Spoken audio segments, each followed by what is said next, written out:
We all have thought about death, but how many of us would dare write an entire book about it? Arun Shourie did. The veteran politician, author, and bibliophile does not need any introduction. His new book, Preparing for Death, is a revelation. Senior journalist and author Kaveri Bamzai and edX's chief reporter Daniel Thimaiya will talk to him about his book, his experiences, and much more. I am a huge fan and I have always been, and I'm sure Daniel is as well. Oh, I And am. thank you so much for joining us. And really, please do talk to us about preparing for death. It is such a marvelous document about life and death. Well, of course, the everybody whom you would ask, how should I prepare for death? The first, for a good death, the first thing they would say is, lead a good life. Yes. So that is true. And, but for preparing for the last months or the last days and the last moments, specific exercises were developed, certainly by the Buddha and the meditation masters among the Buddhists. And they put great emphasis on it. That even if I have led a good life, if I am so attached to that good life or to the goodness which I think I have done, then again there'll be a problem at that time.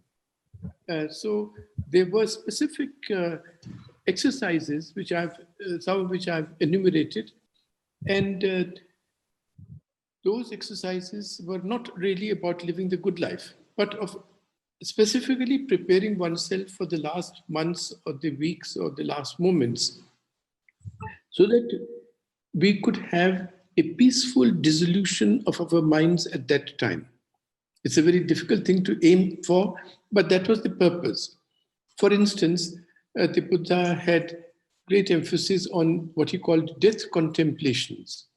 In those days, bodies were often just thrown, in some grounds, and they were neither burnt nor buried sometimes, and therefore you could see corpses in different stages of decay. And the Buddha says you should contemplate that. Go there to the charnel ground and see a corpse that has just been thrown, a corpse that is 1 week old, 1 month old, 6 months old, 1 year later, how the bones have become, what is the condition of the bones, and 10 years later when they have become dust. So, and all the time thinking that this is what's going to be the condition of my body also. So that really is not so much a practice about a good life. It is a separate practice for death. So these are also enumerated there. Mr. Shourie, I wanted to ask you particularly about, the last moments of people like Ramakrishna Paramhans, which you talk about, where he sees God inside him and outside him. And, it's such a mystical and magical experience.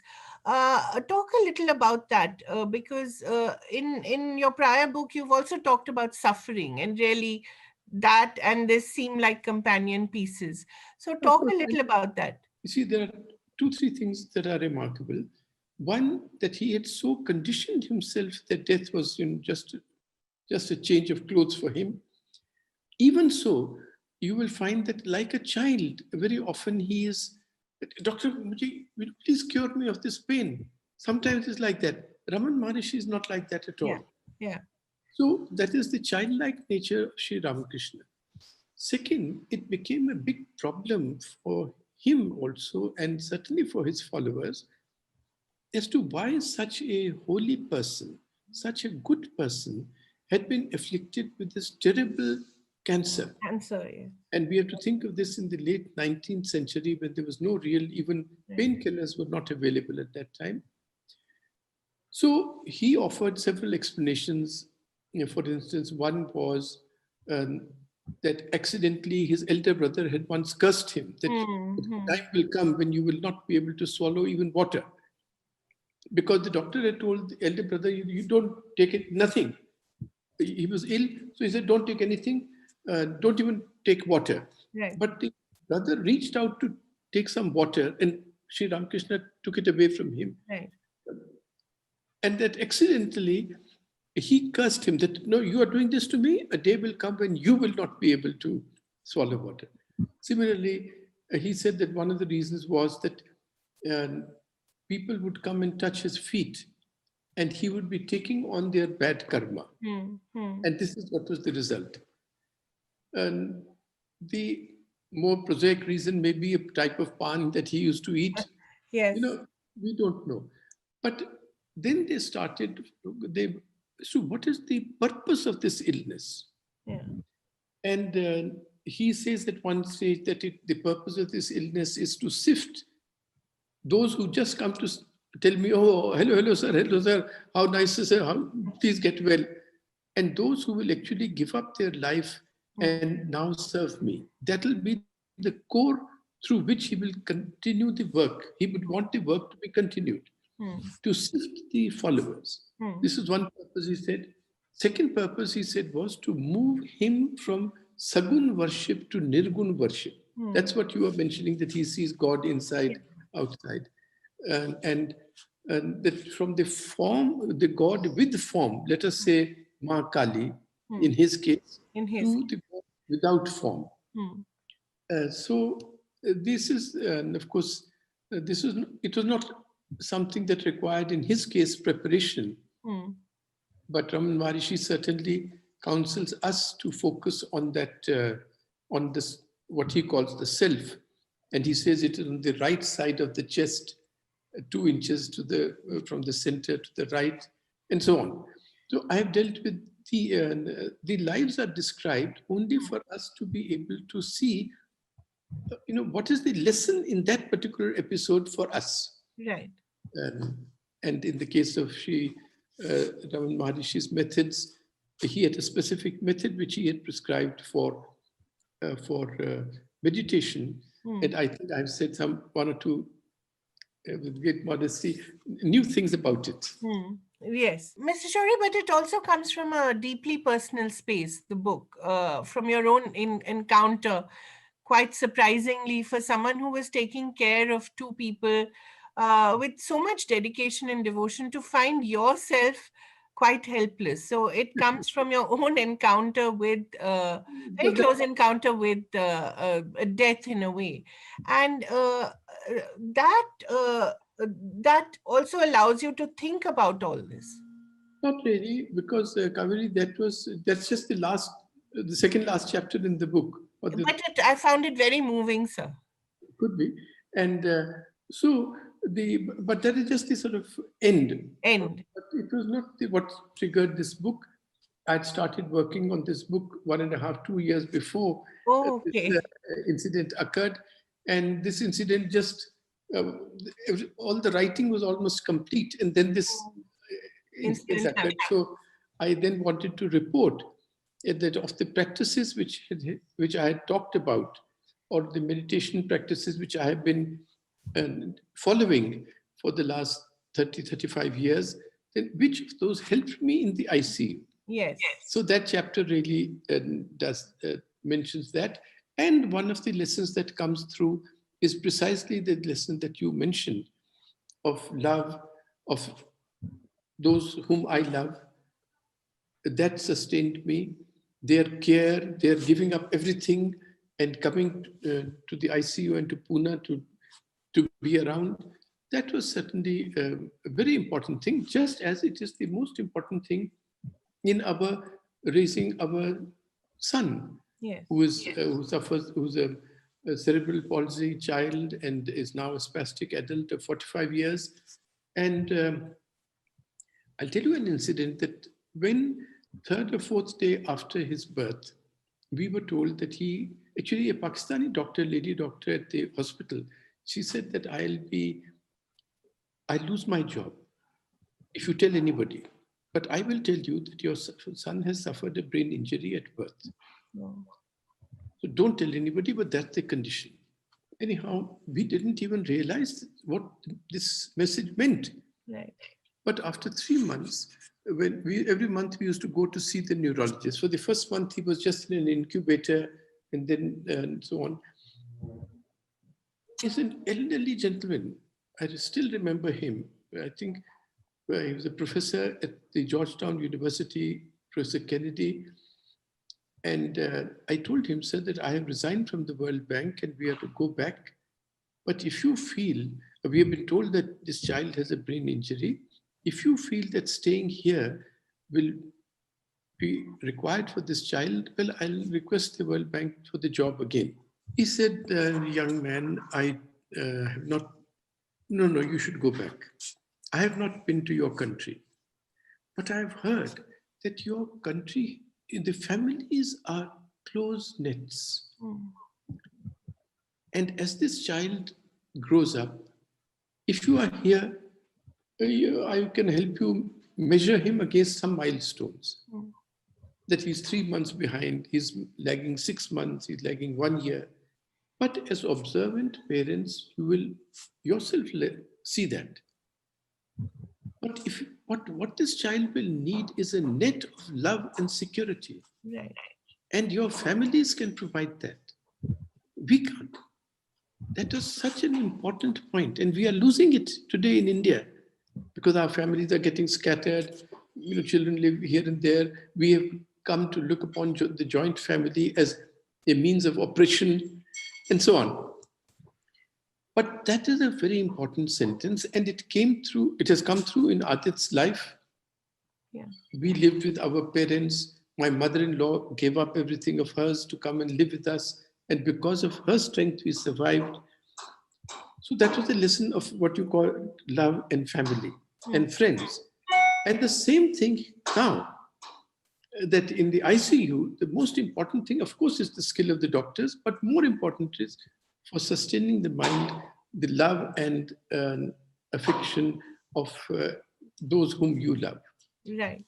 And that's really quite remarkable. And I think it's a real tribute to, something that we're losing out on, as you said. And that's a pity. We really have to, apart from the lesson of honing the mind, which you write off very well, and, all the exercises that you practice are clearly lessons for us to follow as well. I think they really do sharpen. I was trying some of them. They really do sharpen the mind and focus the mind.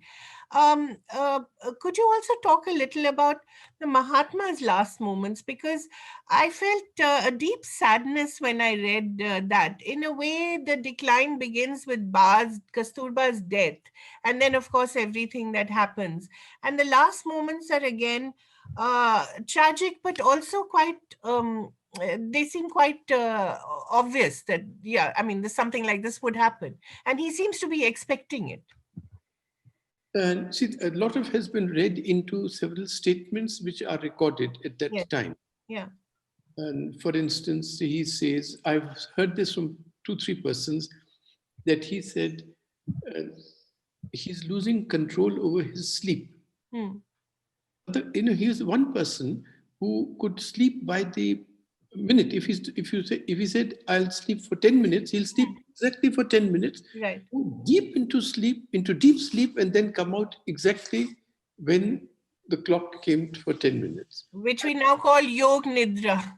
Well, Yog Nidra is into which you have not gone into the sleep as we know sleep, of Right. unawareness. Right. You are aware of going into the condition of sleep, but you're not actually asleep. Now, in the case of Gandhiji, he could actually go into sleep and then come out of it. So he said that this is one of the indices to watch, that if he starts losing control over his sleep, his days are numbered. I heard this many years ago from a gentleman called Manibhai Desai, who. Second is that he said, I am beginning to become irritable. Right. That shows that my days are numbered. Now, on the question, then one day on the 29th of January, one day before this, he tells his niece, write down. She used to maintain a diary. Yeah. Write in the diary, if I die of an illness, even if only of a small boil, wasting on my bed, then know me to have been a fraud, and it shall be your duty to proclaim it to the world. But if I die at the hand of an assassin, with Hey Ram on my lips, know me to have made good my claim. Now, similarly, he is then that day on the 30th, his time for going to the prayer meeting is at 5 o'clock, but Yeah. Sardar Patel has come at 4 o'clock, Right. and nobody can interrupt their conversation. But 10 minutes into the, after 5, these young girls, they feel he's going to scold us. So they go in and tell him, Bapu, time ho gaya, 5-10 ho gaya. He said, oh, wo jaldi utho. She sits down. इसे चलो इसने आपके वो खांसी के लिए मुझे वो लौंग वगैरह का वो पेस्ट वो बनाना है इसे अरे भैया रात तक जिंदा रहेंगे तो Exactly. तो तब बना लेना तो चलो. Then she says that Mr. UN Dheba and one other person from Kathiawar, they have come, they want an appointment. He says, अगर मैं prayer meeting से वापस आ गया तो time भी दे देंगे उनको कह दो. Now, these are all regarded as premonitions, but if you look at the other way, attempts have been made, certainly 20 days before that, this power, yes, tried to throw a bomb through a ventilator, it doesn't go there. So he should be, any normal person would expect that. And he was used to be continually heckled at prayer meetings. Why don't you go to the Himalayas? All sorts of, you're an old man, you're just because people were angry that he has not been tough enough with Jinnah and others. What could the poor man do? And Gandhiji would always say, no. When I used to, why don't you go on a fast unto death? You said that India will only be divided on your dead body. Why don't you do it now? So he said, when I said that, you people were with me. Now you are with these Congress leaders who are tired. So I am not, this old man is not going to do your work. But this contention and this acrimony at his prayer meetings would certainly alert him that his life was in danger. Similarly, even as he is saying कि अगर वापस आएंगे तो होगा, he is planning a trip to Wardha, to his ashram. For 15 days he's going to stay there. He's saying that all the constructive workers should come there. He is telling Mr. Pyarelal that he's planning to go to Pakistan, I want to show them the real power of non-violence. So does that indicate premonition of continuing or of death? So very often we read premonition and other things retrospectively into remarks which anybody may be making. I've said that the fact that I have started writing this book, and does it mean that I had a premonition I'll be dying soon, or that I'll live long enough to write a 500-page book? Mr. Shourie, one of the things that was very compelling for me was that, especially now during the pandemic, I dare say that humanity as a whole has never really even contemplated being as close to death as we have been in these days. When is it, from your reading of all of these great people and their last days, when is it that the consciousness actually sort of comes to terms with the fact that one is going to die? I don't know if one ever comes to terms with that. I mean, ordinary people like us, these big people. I wouldn't call you an ordinary person by a long shot. But these big persons, these persons of great insight, for them it is what Kaveri said, sort of comrade in arms. But for us, it is something very far away. The Buddha also says that most of us think that anyhow, I'm not going to die this year, certainly not this month, but certainly not in the next hour. And that is the delusion. Probably it sustains us even at the last hour.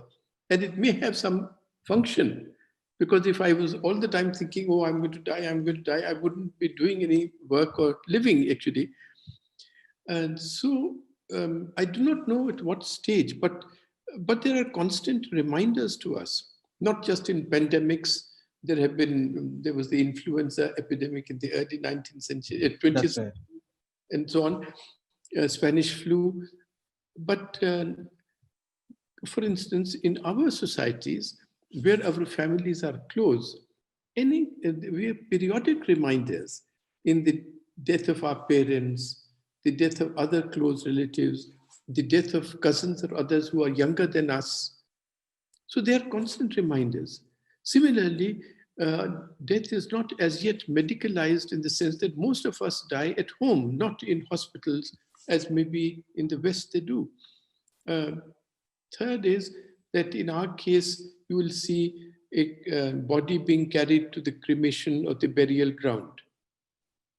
In the people carrying the body, and they'll be chanting Ram Nam Sat Hai or something else, if the person was a Muslim, and or they will be going in a silent. So that is also a constant reminder, the same as it was in Buddha's time to the Buddha.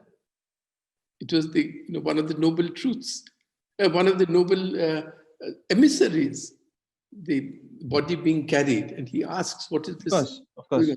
So, but in the West, probably it is in a sealed. Yeah, it's a very sanitized process, and Yes. very different from what we do. In our case, maybe all those reminders also seep into our consciousness and awareness that yes, it's going to happen. But even so, we try to convince, whenever death occurs, we distance ourselves from that event.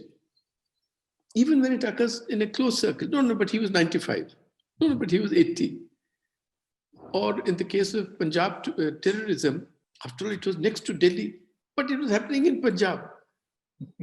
Or when Mr. Jagat Narayan was the owner of, editor of Punjab Kesari, he was killed, and then his son was killed.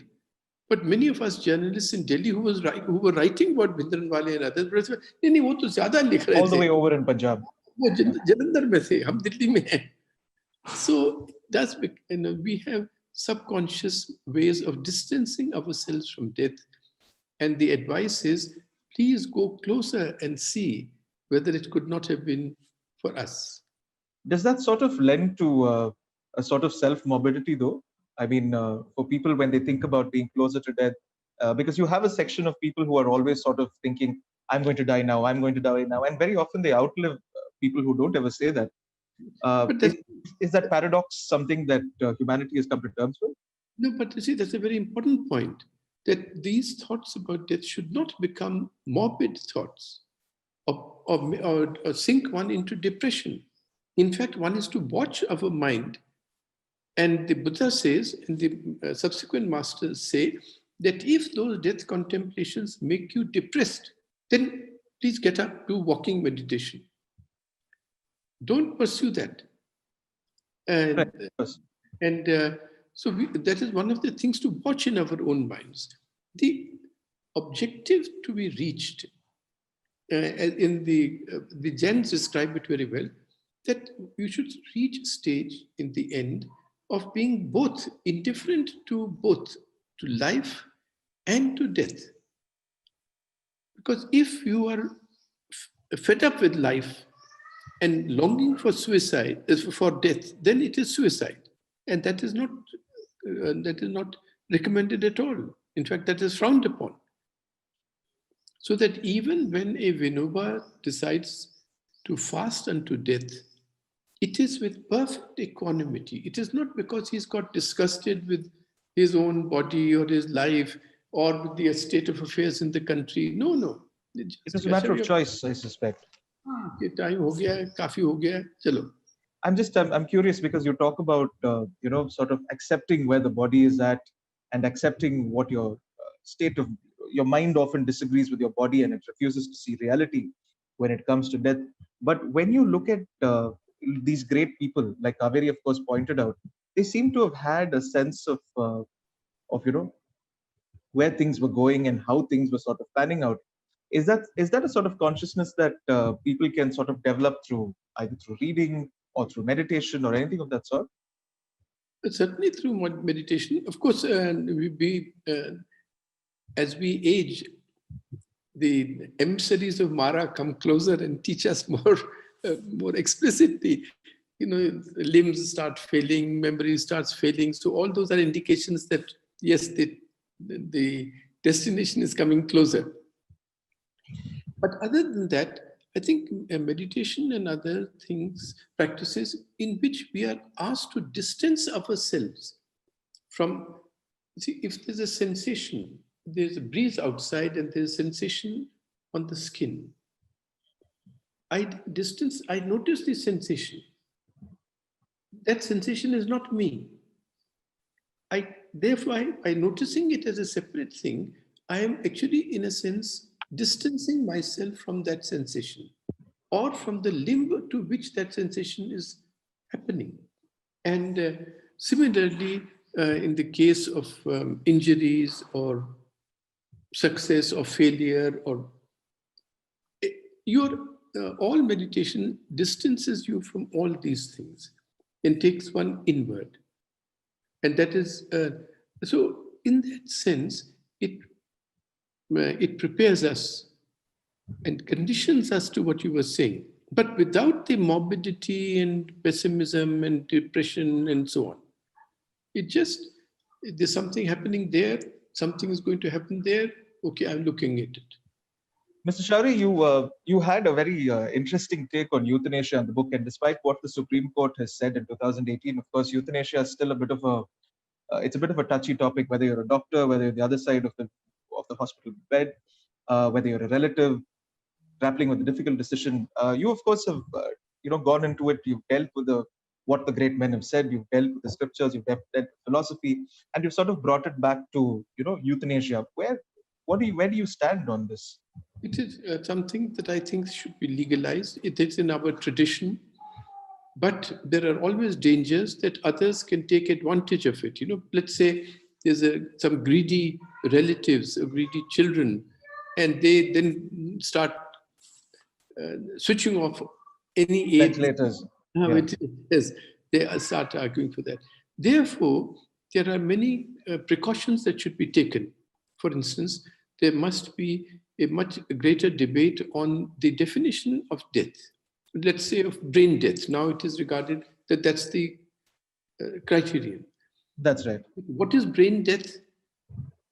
I've described in a previous book called Two Saints, in which they have discovered that there is residual consciousness even after declared brain death. That's right. For vegetative state for a long time. So brain death should be demarcated, its symptoms much more carefully in Indian medical literature. And if that is going to be the criterion. If another criterion could be of terminal illness, for some people it may be, I don't want to become dependent on others. I don't want to be a burden on others. And you believe it should be a personal choice? Yes, I think so. And that choice should be made when we are well. And it should be written down in a living will. And we should find out what are the rules and legal requirements for a living will. That has it to be registered, has it to be known to several family members, and so on. But the condition but the final decision, I think, should not be left to relatives.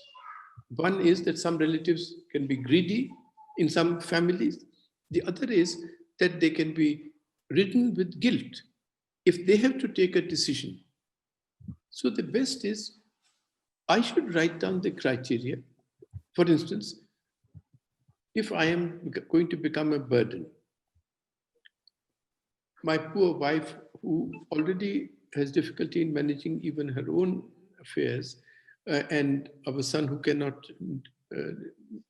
look after himself, if I am also going to be another burden on my poor wife, maybe let's say that's the criterion. So that criteria, I should specify that when I am well, not at the last minute. And that will also free my relatives for any guilt. And second thing I think is that, for instance, I had to take the decision in my mother's case that yes, now the medication and all should be stopped. The doctors asked me. Now, for us not to feel guilty, to be sort of buried by guilt after that, we should take that decision about ourselves before that.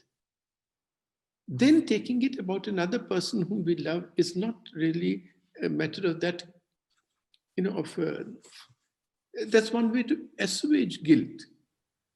That no, I'm prepared to go through the same process, and the Maya will decide on me, for me, at that time, or the doctors will decide, or here are the three friends who will decide. Somebody who will not, for instance, one way of selecting these other persons is that they have good medical knowledge. The other is that they are not the ones who are going to in any way benefit from it. Right, of course. from my death by the assets going to them rather than being used for looking after our son and wife. I think that's a hyper practical way of looking at it. Mr. Shourie, in fact, that really for me is the one of the other lessons in the book. It's the battle. The real battle is of acceptance. That's something that your Malini, I think your sister-in-law, says. The real battle is accepting finally. And the other thing that I found very interesting was when nature rings up, pick up the phone. Don't ignore its call. So these two things put together really, in a way, tell you how to deal with your last moments. I think these are the two biggest lessons. Would you agree? Well, there are two big lessons, but these are sort of exterior lessons of the exterior. Right. About the real focus has to be on this, what the Tibetans use this phrase, on the peaceful dissolution of the mind. Right. So what will ensure that at the time when there is this great cyclone that Timaya has just experienced in Madras? It wasn't as bad as the last one. So at that time of tumult and of things going out of hand completely, how should the mind remain calm? Right. So these lessons which you are saying about acceptance and others are preconditions for that thing, but much more is required for at that time withdrawing from the body and focusing only on the mind. And in my own case, I found two practices to be very useful. One is to focus on the blank mind. Right. Blank the mind and just keep looking at it. Some thought will keep coming up. I have to talk to Kaveri today, or tomorrow. At that time, it may be now. This is the last time I'm going to see my wife or son. Any thought will come. So, but you just observe that thought having come. When you observe a thought that has come, the observing takes over and the thought is burnt. I've suggested that is the third eye of Shiva. That which, when it is open, everything, it burns everything. So that is one point, observing the blank mind and just being able to keep your mind at that. Right. And one thing I found extremely useful is that I found even in the ICU, I found in the MRI machine when you are bombarded with all sorts of random sounds. Sounds. There is a sound of silence. Yes, that is very true. And it is, it's not this tinnitus or whatever it's called. It's something between a hum and a hiss. It's a continuous, like unruffled flow of water. It may be just the blood that is circulating in the inner ear, the capillaries near the inner ear. But it's a very useful sound. So you can blank your mind and you can focus on that sound. These two things then complement each other. And supposing we can do this at the time when our body is finishing, our breathing is going down, whatever the numbness is advancing from the soles of the feet up, from the extremities to the heart. As the blood flow sort of ebbs, it slows down. Yes, but we continue to focus on the mind. That's what we should aim at. It's not going to be easy, but practice of 30, 35 years, 40 years may help. So start early. And you also talk about Matthew Ricca and him entering MRI, and that the 3 hours he came back happier than ever. So they asked him, "How do you feel?" He said, "Well, it was a short meditation retreat." That's where when I read Matthew Ricca, you'll often find him He's a tall gentleman. Yes, yes. And you'll see him at the Dalai Lama's meetings Yeah. quite often on mind-body relationships. And when I read his book, David Goldman has this in his preface, that he's the happiest man in the world. He's Right. known that Yeah. because all the EEGs and all the measurements in the brain showed him to be completely happy. And but the prime, That is why I wanted to get into the MRI machine. no, that's And I tried to do it voluntarily, yeah. but no, so everything is busy, other cases are going on. So, but here were 2, 3 chances in which I just had to be. Just this train of thought, because the prime minister tells him, please incorporate pranayam as well, and then he talks about the Iceman, and they have an interesting exchange. Would you like to talk about that, Mr. Shourie? Well, and the Prime Minister said, "Kya kya karte ho subah?" So then I told him, I do 45 minutes of meditation. He said, "Kaise pata lagta hai ki 45 minutes hai?" मैंने कहा जी मैं पद्मासन में बैठता हूँ. I said, Padmasan, and my legs tell me that now it is time. So, and it so happens that I can sit very comfortably till 45 minutes, and then I know that now both my legs are asleep. So it happens to be 45 minutes. Then I do asana, and that takes another 45 minutes. He said, नहीं प्राणायाम भी करना चाहिए. And तुम वो YouTube पर Iceman को देखो, उसने बहुत अच्छी तरह समझाया. So he's from one of the Scandinavian countries. He is, he goes into the ice, he goes into ice cold water and so on. And he probably, those exercises of the breath are things that are quite conventional in India. You'll see that most of our yogis teach the same thing. I mean, there's a book, let's say, of Mr. BKS Iyengar on pranayam, and it is the same exercises. Maybe the Iceman has developed them in a particular way. And it's always good to read about these things without marking the book, without taking notes. Because otherwise, what will happen is next time you read the book, you will only see the passage which you have marked. Right. But maybe the next time something else is more relevant. So it is good to listen to the Iceman and to read Iyengar and not take notes, but let it just seep in. Right. I used to do pranayam, then I had left it, but after the ICU and the Prime Minister reminding me of it, I have resumed it again. Okay. Has that helped? Yes, I'm sure it helps. Yeah. And I do not know about Delhi because of the pollution. Yeah. But here, if you see, it certainly helps. It's a good time to be doing pranayam in the... Wow. So you can, Yeah, it's all... I don't think you can ask for a better location, honestly. I love the way you describe the move to Lavasa as well. You talk about it being like a military exercise, moving everything to It's like a Mughal army moving. Mughal army. Yeah. So we have to, because we are a 2-wheelchair family. What will happen in the airplane? There has to be an emergency injection that must be available for our son, and so on. So there's a whole paraphernalia, and it is. And one of the other remarkable things is you're testing your memory and reciting poetry to your audience, whoever it is, usually wife and your sister-in-law. And I love your sister-in-law's comment about Arun's brain being atrophied, and your family has a good laugh about it. But obviously, your brain is not atrophied at all. I don't know about that, but the doctor told us. They told me that yes, one of the reasons that the bleed did not have that much of a destructive effect on your brain is that with age, like everybody else, your brain is atrophied. That's looking at the bright side of things, I suppose. It was a lot of merriment and satisfaction that we don't have to listen to this fellow too much because it's atrophied.